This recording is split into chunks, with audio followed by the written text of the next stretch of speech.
Je suis très heureuse d'être parmi vous aujourd'hui, très heureuse d'honorer ici, en Vendée, cette belle commune de Saint-Hermine, la mémoire de Georges Clemenceau.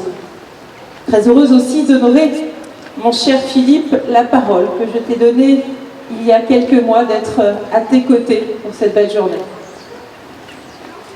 Certains hommes vivent d'une façon si forte, d'une façon si intense que même morts, que même disparus depuis des décennies, voire des siècles, ils continuent à nous parler, à nous inspirer, à nous guider.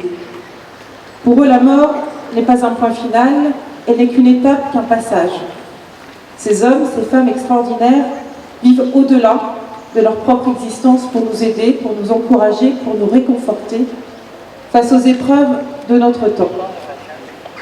Ces hommes et ces femmes tissent entre nous un long fil d'Ariane, ce long fil que l'on appelle l'histoire.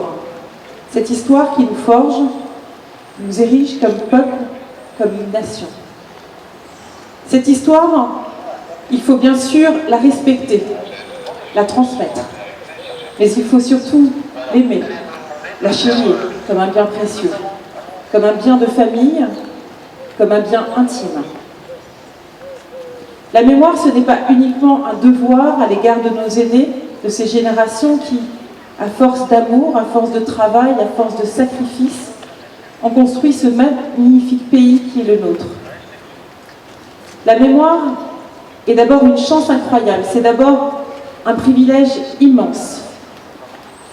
Être français, c'est avoir le privilège inouï de grimper sur les épaules de nos géants, Clovis, Henri IV, Louis XIV, Napoléon, Clémenceau, De Gaulle. Ces hommes ont fait de notre pays une langue, une culture, une identité. Georges Clemenceau est mort il y a presque 100 ans, mais il vit encore dans nos mémoires et dans nos cœurs. Et c'est peut-être sa plus belle victoire. Je vous remercie.